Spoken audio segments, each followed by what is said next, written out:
बिस्मिल्लाहिर्रहमानिर्रहीम। अस्सलाम वालेकुम नाज़रीन, मैं इरफान हाशमी और आपको प्रोग्राम में खुशामदीद कहता हूं। सबसे पहले आज की अहम खबरें और चंद अहम सवालात। कौम के नाम कैदी नंबर 804 ने एक ख़त लिखा है। डील का जिक्र किया गया किन अफराद की तरफ से और इमरान खान का इस पर क्या जवाब था। कौम के नाम ये पैगाम भेजा है कैदी नंबर 804 ने। इसकी तफसील आपके साथ हम शेयर करेंगे। व्यूअर्स, आपको बता दें कि ताजिर बरादरी ने आर्मी चीफ मुलाकात के हवाले से जो पहले दावे किए, अब इस पर एक यू टर्न ले लिया है। ये क्यों हुआ? और फिर परवेज खटक साहब की हजकोले खाती हुई कश्ती और अब उन्हें एक बीमारी लाहक हो गई है। ये बीमारी क्या है ये भी मैं आपको बताऊंगा। और फिर अमरीकी सफ़ीर की एबनॉर्मल मुलाकातों का सिलसिला पाकिस्तान में जारी है। अमरीका की पाकिस्तान में बढ़ती मुदाखलत का असल मकसद क्या है और तारीख में पहली मरतबा अमरीकी सफ़ीर सेंट्रल पुलिस ऑफिस क्यों आए, इसके पीछे क्या माजरा है, ये भी तफसील से बात करेंगे आज की इस नशिस्त के अंदर।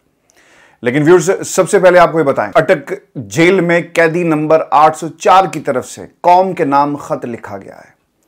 इससे पहले पाकिस्तान की अवाम अपने महबूब लीडर के नाम खत लिख रही थी। सोशल मीडिया पर इन्हें पोस्ट किया जा रहा था और बहुत सारे खतूत ऐसे भी हैं जो अटक जेल भी भेजे गए। अब खान साहब को वो मिल रही या नहीं मिल रही, ये एक अलग सवाल है। लेकिन पाकिस्तानी अपने आप को इमरान खान की जो असीरी के दिन हैं इससे रिलेट कर रहे हैं और उन्होंने अपना हाल अहवाल पाकिस्तानी होने की हैसियत से इमरान खान के सामने रखा और अब ये टू वे ट्रैफिक जो है ना वो शुरू हो गई है। खान साहब ने इन हालात में जब उन्हें ज़मानत के हवाले से अपना मुकदमा भी लड़ने नहीं दिया जाता, नए नए कवानीन बनाकर उनके केस को तूल दिया जा रहा है, जजों को अगवा किया जाता है, आइन और कानून जो है वो गिरवी किसी ने किसी के पास रख दिया है। और इन हालात में ये पैगाम पाकिस्तानी कौम के नाम उनके लीडर इमरान खान का। खान साहब को कुछ दिन पहले कागज़ और पेंसिल जो है वो दी गई थी और उन्होंने अपने इस पैगाम में क्या लिखा, वो ये कहते हैं कि मेरे पाकिस्तानियों, आज से 2 दिन पहले मुझे कागज़ और पेंसिल की सहूलत मैसर हुई और हमेशा की तरह आप मेरी पहली तरजीह थे और तरजीह है। मुझे नहीं पता कि आप लोगों के साथ बाहर क्या हो रहा है, लेकिन मुझे इतना पता है कि आप लोगों के साथ जो भी हो रहा है वो अच्छा नहीं हो रहा। ये मेरे इनकार की सज़ा है जो पूरी पाकिस्तान की कौम को दी जा रही है और इस इनकार की सज़ा का मुझे पहले दिन से ही अंदाज़ा था। इसलिए मेरे घर से लेकर जहां बैरक नंबर 3 तक मेरे साथ जो सलूक किया जा रहा है, मैंने इनकार करना सीखा। उन्हें अच्छा नहीं लगा, मैंने आम आदमी को मुखातिब किया, बादशाहों के सामने सर नहीं झुकाया, उन्हें अच्छा नहीं लगा। मैंने मुसलमानों की बात की, ये भागते हुए अपने आकाओं के पास पहुंच गए कि देखो, मैं इसलिए मुखातिब कर रहा हूं कि 2 दिन पहले मेरे साथ एक डील करने की कोशिश की गई जिससे मैंने साफ इनकार कर दिया है। जब भी मेरी कौम और मेरे पाकिस्तानियों जब मैं कहकर पुकारता था उन्हें गुस्सा आ जाता था। ये आपको कौम नहीं बल्कि एक हजूम समझते हैं, एक गुलाम हजूम। मेरे पाकिस्तानियों, मुझ पर झूठे मुकदमात बनाए गए, मेरी 4 दीवारी को पामाल किया गया, मुझे कहा गया कि डील कर लो, इनके साथ जाकर बैठ जाओ, खड़े हो जाओ। मैंने साफ मना किया। सिर्फ आप लोगों के लिए इन 3-4 बरसों में जितना मैंने आपको देखा और आपने मुझे देखा, मैंने इससे ये पाया कि आप लोग इंतहाई गैरतमंद, गरीब और पाकिस्तान के असल हकदार लोग हैं और जो कुछ भी हो रहा है ये मेरी आपसे मोहब्बत की सज़ा है, ये मेरी पाकिस्तान से मोहब्बत की सज़ा है। आप मुझसे बहुत ज़्यादा प्यार करते हैं और मैं आप लोगों से बहुत ज़्यादा प्यार करता हूँ। व्यूअर्स, ये ख़त इमरान खान साहब की तरफ से लिखा गया और ऐसे वक्त में जब पाकिस्तान की अवाम सड़कों पर है, बिजली के भारी बिल जो हैं उनके मुकद्दर में लिख दिए गए, हुकूमत वक्त यानी निगरानों का जो हिसाब ख़राब है उनके पास कोई हिसाब किताब मौजूद नहीं है कि पाकिस्तान की अवाम को और इस भंवर से हमने किस तरह निकालना है। और आप देखेंगे कि पाकिस्तान के अंदर ये किसी न किसी की नौकरी और किसी न किसी के इमेज को ठीक करने के लिए ये निगरान जो टोला है ना वो काम कर रहा है। और खान साहब का इस मौके पर ख़त लिखना यकीनन ये ऐलान है उन तमाम ताकतों के लिए और पाकिस्तान की आवाम के लिए कि मुझे ये डील की बार बार जो है वो कोशिश करते हैं, लेकिन मैं डील किसी सूरत भी कबूल नहीं करूंगा। और इसलिए नहीं करूंगा कि अगर हमने डील कबूल कर ली तो पाकिस्तान के अंदर जो इस वक्त एक रेजिस्टेंस कुछ ताकतों के ख़िलाफ़ नज़र आ रहा है जमहूरियत की बका के लिए, तो शायद इसका ड्रॉप सीन ना हो जाए। बिल्कुल उसी तरह जैसा मुशर्रफ के सामने एनआरओ की एक कहानी चलती है। जिन लोगों को सज़ा मिलनी चाहिए थी पाकिस्तान की सियासत से, जिनको माइनस होना चाहिए था, वो माइनस नहीं हुए। और आज जहां पर हमारा सियासी मंजरनामा खड़ा है ना, वो इन गलत फैसलों के मरहून मिन्नत है। इसीलिए खान साहब ने उन तमाम ताकतों को इनकार कर दिया कि मैं आपसे डील नहीं करूँगा। व्यूअर्स, अगर इससे पूरे केस का कुछ बनना होता ना, तो अब तक फैसले आ चुके होते। जजों के पास ऐसी कानून में कोई नज़ीरें मौजूद नहीं हैं जिसकी बुनियाद पर इमरान खान को जो है वो सज़ाएं दी जाएं। और फिर जब ये फैसले आला अदलिया में जाएंगे, ख़ास तौर पर उस वक्त जब वकला सड़कों पर आने के लिए तैयार हैं, और फिर जज साहिबान अगर इस मॉब के साथ शामिल हो गए, वकला बरादरी के साथ खड़े हो गए, तो फिर फैसले कहां पर होंगे, यह एक बुनियादी सवाल है। व्यूअर्स, आपको बताएं कि अमरीकी सफ़ीर की एबनॉर्मल मुलाकातें ना पाकिस्तान में शुरू हो गई हैं। 2 घंटे की मुलाकात में क्या गुफ्तगू हुई, अमेरिका की पाकिस्तान में बढ़ती मुदाखलत का असल मकसद क्या है, और तारीख में पहली मरतबा अमरीकी सफ़ीर जो हैं वो आईजी पंजाब के दफ्तर जो हैं वो क्यों आए। व्यूअर्स, इन तमाम सवालों का जवाब देने से पहले और वहाँ पर क्या होता रहा और बुनियादी मकसद क्या था, मैं आपको ना एक चीज़ बड़ी वाज़ेह कर देना चाहता हूँ। मैं कई बरसों से ये बात मुख्तलिफ प्लेटफॉर्म्स पर कर चुका हूँ कि जब भी अमेरिका ने किसी भी मुल्क के अंदर मुदाखलत करनी होती है ना, तो उससे पहले वो तैयारी करता है। वो वहाँ के लोगों को स्टडी करेगा। उनकी एजेंसीज जो हैं रिपोर्ट्स बनाकर अपने अपने महकमों को भेजती हैं कि लोगों का रहन सहन कैसा है, मुल्क के अंदर कितनी ज़ुबानें बोली जाती हैं, किस किस्म का इन्फ्लुएंस है, रिलीजन के मामले पर इन लोगों का क्या रद्द-ए-अमल है। सिस्टम के अंदर फॉल्ट लाइन्स जो है ना वो डिस्कवर की जाती हैं, और फिर ऐसे बंदे सिस्टम के अंदर आइडेंटिफाई किए जाते हैं जिनके ज़रिए वो निज़ाम को कंट्रोल कर सकें, मुदाखलत कर सकें। यानी अगर पाकिस्तान के अंदर या किसी भी मुल्क में लोगों को सड़कों पर लेकर आना हो, या फिर लोगों के ख़िलाफ़ अगर आपने क्रैक डाउन करना है, तो आपको फिर लॉ और ब्यूरोक्रेसी की ज़रूरत पड़ेगी। और ये बात जब हम ज़माने तालिब इल्मी में थे, फॉर्मनाइट क्योंकि मैं हूँ, FC कॉलेज मैंने कई बरस गुजारे, वहाँ की मेरी एजुकेशन थी, जो अमेरिकन वहाँ पर आते थे, तो ये बात हमें मुताद्दिद सोर्सेस से और जो हमारे टीचर्स थे वो बार बार हमें बताते थे कि किस तरह सिस्टम को कंट्रोल करने के लिए ये सेटअप जो है ना वो काम करता है। अब खान साहब की हुकूमत चली गई और उन्होंने ये नारा लगाया कि जनाब मुदाखलत हो रही है। आज समझ में आती है कि हमारे ऊपर जो स्टडी की गई और किस तरह ब्यूरोक्रेसी को कंट्रोल करने के लिए सिस्टम के अंदर चीज़ों को आइडेंटिफाई करके फॉल्ट लाइंस के ऊपर अपने बंदे बैठाए जाते हैं ताकि वक्त आने पर इन्हें इस्तेमाल किया जाए। अमेरिका ने मुदाखलत की, खान साहब की हुकूमत को गिरा दिया, और फिर वही अमेरिका जो है इमरान खान के बारे में झूठे बयानात भी जारी करता है, इजहार हमदर्दी भी करता है, जमहूरियत की बात भी करता है। लेकिन ये चीज़ें इतनी सादा नहीं हैं। इसकी एक मिसाल आपके सामने है। खान साहब की हुकूमत जाने से पहले ये जितने भी अमरीकी सफ़ीर साहब जो है ना, जो वो आकर क्या कर रहे थे, वो मुख्तलिफ सियासी जमातों के लोगों से मिल रहे थे और एबनॉर्मल मुलाकातें थी। खान साहब ने उसका तज़किरा भी किया कि राजा रियाज साहब या फिर राजा रेंटल जो हैं, उनकी मुलाकात का बुनियादी मकसद क्या था, किसी को कुछ मालूम नहीं है। अब हुआ व्यूअर्स ये है कि एक झलक जो है ना अमेरिका ने अपनी दिखा दी है। पहले ये साहब कहीं और गए और अब ये साहब आए हैं आईजी पंजाब के दफ्तर में। पाकिस्तान में अमेरिका के सफ़ीर हैं जी डोनाल्ड ब्लूम, और उन्होंने पंजाब के सेंट्रल पुलिस ऑफिस का जो है वो दौरा किया है और आईजी पंजाब डॉक्टर उस्मान अनवर से मुलाकात की है।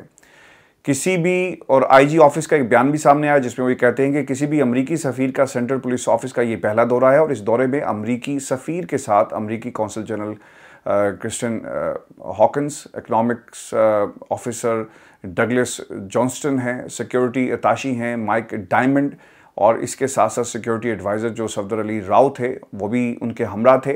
और इस मुलाकात में पंजाब पुलिस और अमेरिका के दरमियान दो तरफा सिक्योरिटी अमूर में ताउन को मज़ीद फ़रोग देने पर इत्तफाक जो है वो किया गया है। तकरीबन 2 घंटे ये मुलाकातें जारी रही।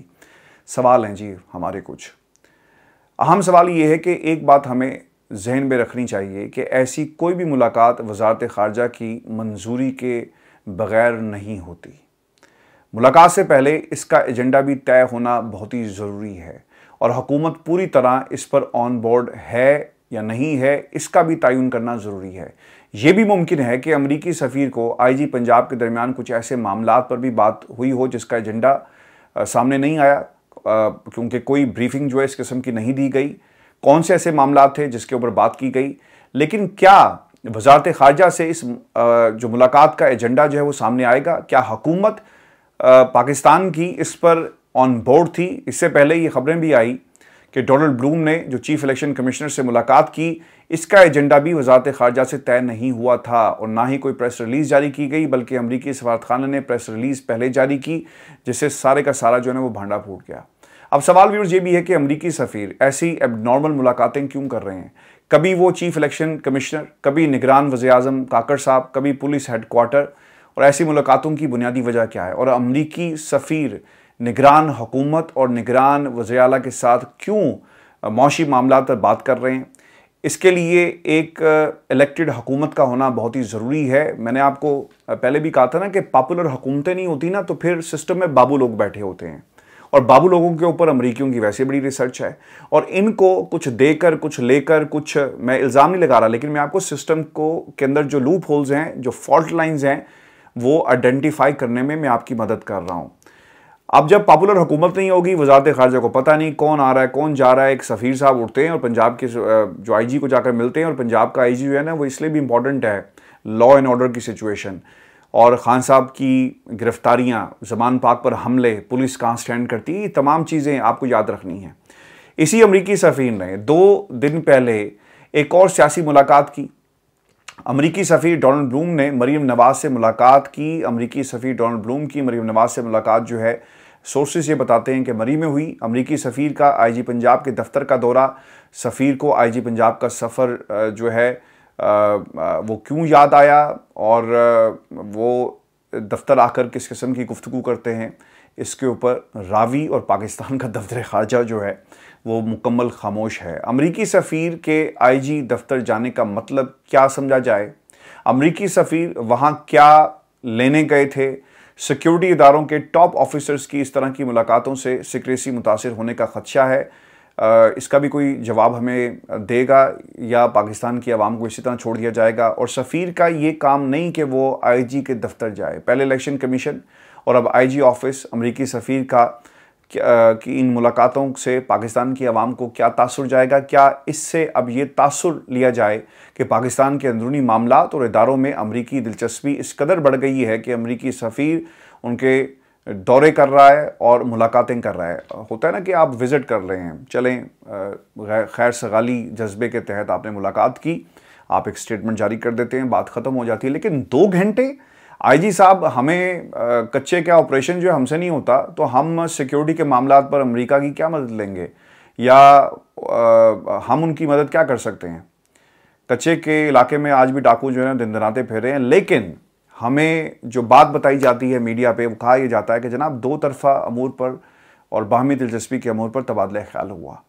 ये तबादला ख्याल क्या था? पाकिस्तान की कौम डिज़र्व करती है कि उन्हें बताया जाए कि उनके सूबे का IG अमरीकी सफ़ीर से क्यों मिल रहा है। और व्यूअर्स आपको ये बताएं कि ताजिर बरादरी साहब ने आर्मी चीफ से जो मुलाकात हुई, इस पर ना एक यू टर्न ले लिया है और हकाइक कुछ और अब बताए जा रहे हैं। आर्मी चीफ की ताजरों से मुलाकात के काफ़ी चर्चे रहे पाकिस्तान में पिछले 3-4 दिनों के अंदर। पूरा मीडिया इस बात का तज़किरा कर रहा था, लेकिन जो लोग आर्मी चीफ से मिले वही आर्मी चीफ को मिसकोट करने की अब कोशिश कर रहे हैं और हकाइक पर पर्दा डालने की कोशिश भी जो है वो जारी है। ज़ुबैर मोतीवाला एक कारोबारी शख्सियत हैं, उन्होंने एक सहाफ़ी हैं जी नदीम मलिक साहब, समा पर प्रोग्राम करते हैं, उनके शो में आकर ये कहा कि आर्मी चीफ ने ये कहा कि कोई भी सियासी जमात पाकिस्तान के साथ मुखलिस नहीं, ये सारे एक जैसे हैं और इनमें करप्ट लोग मौजूद हैं। ये बयान काफ़ी पाकिस्तान की TV चैनल्स का और लोगों के प्राइवेट ड्राइंग रूम्स का जो है वो जीनत बना रहा। सोशल मीडिया पर भी काफ़ी ज़्यादा इस पर गुफ्तगू हुई। इसके बाद सियासी जमातों में भी एक बेचैनी और तशवीश की लहर जो है दौड़ गई कि भाई हम कुछ लोग तो ऐसे थे ना जिनको आंख का तारा बना लिया गया, अब वो क्या करेंगे? और आर्मी चीफ की जो आंख का तारा अपने आप को समझते हैं, उनका मुस्तकबिल क्या है? अच्छा, फिर अकील करीम डेडी साहब का एक इंटरव्यू जी सामने आया, उन्होंने ज़ुबैर मोतीवाला को झूठा करार दे दिया है और वो ये कहते हैं कि army chief general Asim Munir ने ऐसी कोई बात नहीं की, कोई ऐसी जमात पाकिस्तान से मुखलिस नहीं, यानी ये स्टेटमेंट कभी दिया ही नहीं गया। लेकिन अभी भी कुछ ताजिर अपनी बात पर कायम हैं। मिसाल के तौर पर शेख इरफान साहब ने ये कहा कि आर्मी चीफ ने ऐसा ही कहा था। व्यूअर्स, ये जो कंट्रोवर्सी पैदा हो गई ना, इसमें कुछ सवालात हैं। ताजिर इस मामले पर तकसीम क्यों नज़र आ रहे हैं? क्यों आर्मी चीफ को मिसकोट किया जा रहा है और एक कन्फ्यूजन जो है वो फैलाई जा रही है। अगर आपने ऐसी बात की ही है और आप समझते हैं कि सियासतदान पाकिस्तान की तबाही का जिम्मेदार हैं, तो मैं तो ये बात खुलेआम कहता हूँ कि सियासतदान और सियासी जमातें जो हैं वो पाकिस्तान की तबाही का सारी जिम्मेदारी इन पर जाती है। और फिर इसके अलावा बहुत सारा जो शेयर है कुछ और लोगों का भी है, आमरीत का भी है, डिक्टेटर्स ने भी पाकिस्तान को लूटा। और पाकिस्तान की इस्टेब्लिशमेंट जो है जब अपने आप को ए पॉलिटिकल नहीं बनाएगी, ये किरदार हमेशा रहेगा, तो पाकिस्तान के अंदर जमहूरियत जो है वो कभी भी पनप नहीं सकती। लेकिन वो ये कहते हैं कि जनाब ऐसी बात जो है वो नहीं की गई। क्या अकील करीम डेडी ने किसी के कहने पर ही वजाहत जारी की और बाकी ताजिर आर्मी चीफ की इस बात को क्यों एंडोर्स जो हैं वो कर रहे हैं, ये भी एक सवाल है। व्यूअर्स आपको बताएं कि इसी माहौल में एक स्टेटमेंट अनवारुल हक काकड़ साहब की तरफ से भी जारी किया गया, जो वज़ीर-ए-आज़म पाकिस्तान हैं, निगरान वज़ीर-ए-आज़म, और उन्होंने एक स्टेटमेंट जारी की। वो ये कहते हैं कि फ़ौज मामूली अंदाज में भी अपनी हद से तजावज़ नहीं कर रही। अब तक ऐसा नहीं लगा कि हुकूमत को डिक्टेट जो है वो किया जा रहा हो। सवाल ये पैदा होता है कि वज़ीर-ए-आज़म को ये वजाहत क्यों देना पड़ी।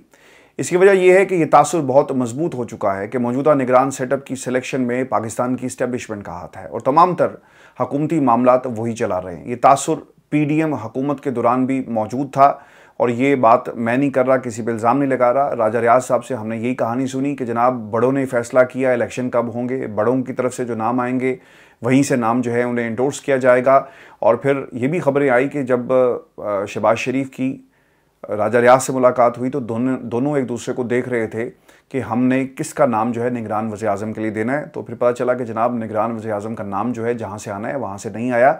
ये भी एक तासुर जो है वो हमें पाकिस्तान में तज्ज़ियों और ख़बरों और जो सोर्सेज थे उनसे ये पता चला। व्यूअर्स आपको बता दें कि जब साबिक़ वज़ीर-ए-आज़म शहबाज शरीफ तो यहाँ तक कहते थे कि मैं 30 साल से पाकिस्तान की इस्टेब्लिशमेंट की आंख का तारा हूँ, अब काकड़ साहब ये बता रहे हैं कि सब सेट है, कोई मुदाखलत नहीं हो रही और ना ही कोई डिक्टेशन जो है उसके ऊपर हुकूमत चल रही है। यानी निगरान हुकूमत फ़ौज को ऐसा कोई मौका ही नहीं दे रही और एक ताबेदार वज़ीर-ए-आज़म की तरह वो इस्टेब्लिशमेंट की मंशा और इनपुट के मुताबिक जो है वो काम कर रहे हैं, जिसके बाद किसी की मुदाखलत की कोई ज़रूरत जो है वो नहीं रह जाती। अगर ऐसा ही है कि जैसा निगरान वज़ीर-ए-आज़म साहब बता रहे हैं, तो क्या इमरान खान और परवेज़ इलाही समेत दीगर पाकिस्तान तहरीक इंसाफ रहनुमाओं के खिलाफ केसेस और बार बार गिरफ्तारियां फिर क्या निगरान हुकूमत करवा रही है, जिसका ये काम ही नहीं?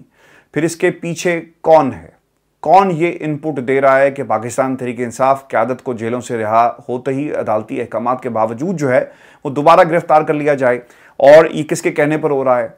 व्यूअर्स गैर मुल्की मीडिया से ना अनवारुल हक काकड़ साहब ने गुफ्तगू की है और वो ये कहते हैं कि फ़ौज हुकूमत को हर इस मामले पर इनपुट दे रही है जो इनसे मांगा जा रहा है। इसका मतलब ये हुआ, गौर से सुनिएगा, कि वज़ीर-ए-आज़म काकड़ साहब किन किन मामलात पर फ़ौज का इनपुट मांग रहे हैं। उन्होंने इसकी ना वजाहत क्यों नहीं की? बता देते हैं ना कि मईशत के मामले पर पैसे कहाँ से आएंगे, सऊदी अरब हमने जाना है, फिर और पैसे लेकर आएंगे। क्या वो ये कहना चाह रहे हैं कि फ़ौज से सियासी और गवर्नेंस से जुड़े मामलात पर भी इनपुट जो है वो मांगा जा रहा है, जो उनको मिल रहा है? वरना फ़ौज का रवायती किरदार तो सिक्योरिटी तक ही महदूद है। लेकिन फिर हम जब ये कहते हैं ना कि हमें ए पॉलिटिकल हैं, तो हमें कम से कम ये ए पॉलिटिकल का जो नारा है वो नहीं लगाना चाहिए। सिक्योरिटी और माशी मामलात पर हम साथ काम कर रहे हैं, ये वज़ीर-ए-आज़म काकड़ साहब का ये ऐलान है, ये उनका बयान है। और अगर ऐसा ही है तो आर्मी चीफ की लाहौर और कराची में ताजरों और अहम कारोबारी शख्सियात से 2 मुलाकातें हुई, निगरान हुकूमत की क्यों नहीं थी? वज़ीर ख़ज़ाना शमशाद की प्रेजेंस वहाँ पर क्यों नहीं थी? वो उस वक्त कहाँ पर थे? इमरान खान के दौर में जनरल बाजवा के साथ कारोबारी शख्सियात की मुलाकातों के दौरान साबिक़ वज़ीर हमाद अज़हर, साबिक़ वज़ीर ख़ज़ाना डॉक्टर हफीज़ शेख और साबिक़ चेयरमैन FBR शबर जैदी जो हैं वो शिरकत करते रहे। माशी मामलात पर आर्मी चीफ निगरान हुकूमत से ज़्यादा मुतहरिक नज़र आ रहे हैं और वो करप्शन, टैक्स चोरी, स्मगलिंग रोकने समेत सरमायाकारी को बढ़ाने के इशूज़ पर बहुत वाज़ेह जो है उन्होंने एक लाइन ली हुई है और वो कहते हैं कि भाई मैं किसी को नहीं छोड़ूंगा। निगरान हुकूमत क्या कर रही है और निगरान हुकूमत में क्या इतनी पोजीशन नहीं है, इतना दमखम नहीं है कि ये सारे जो मामलात हैं वो उठाती? अगर व्यूअर्स मैं एक जुमले में कहूँ कि पाकिस्तान की इस्टेब्लिशमेंट इन लोगों पर भी जो है वो एतबार नहीं करती और एक अदम एतमाद की फ़ज़ा है, तो बिल्कुल भी ये गलत नहीं होगा। और व्यूअर्स आखिरी जो जुमला बहुत ही इंपॉर्टेंट है कि सिविल मिलिट्री ताल्लुकात की बहस जो है ना, अब ये बहुत पुरानी हो गई है। अब मामला गवर्नेंस और इन टाइम डिलीवरी का है। अगर सिविल हुकूमत और इदारे अपना काम और होमवर्क नहीं करेंगे तो फिर कोई दूसरा आगे आएगा। फ़ौज को हर मामले में घसीटने की बजाय अगर सिविल हुकूमतें अपनी कारकर्दगी और डिलीवरी पर तवज्जो दें तो ये पाकिस्तान के लिए और हालात के लिए बहुत ज़्यादा बेहतर होगा। और फिर आखिर में मैं आपको बताऊं कि परवेज़ खटक साहब जो है ना, एक ख़तरनाक बीमारी का बहुत मुश्किल से मुकाबला कर रहे हैं, शॉर्ट टर्म मेमोरी लॉस। एक दिन एक स्टेटमेंट जारी करते हैं, अगले दिन उस स्टेटमेंट से ये मुकर जाते हैं।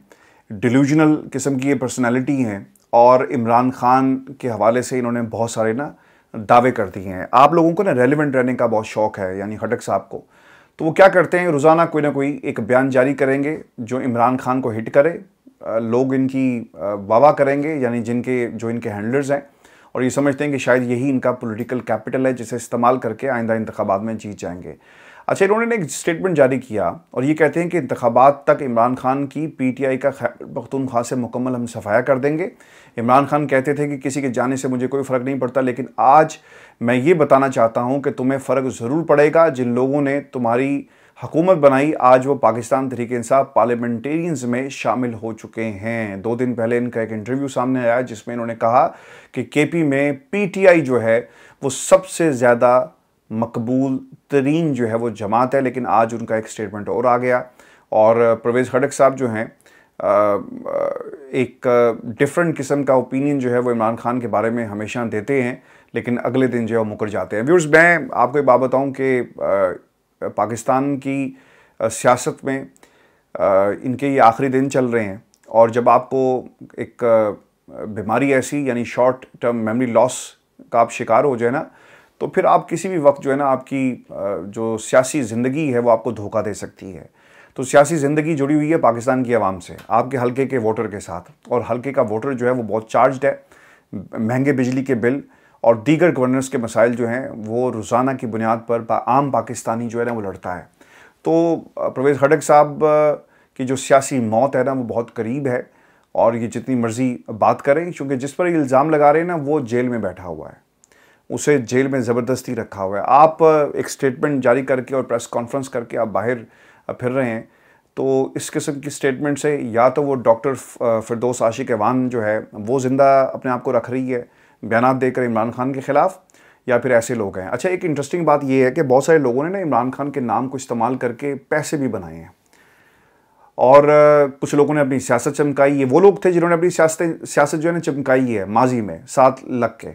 आज जब इमरान खान के साथ ये नहीं है तो इमरान खान का ही नाम इस्तेमाल करके ये अपनी जो अगली ज़िंदगी है यानी सियासी ज़िंदगी है इसे चमकाने की कोशिश कर रहे हैं।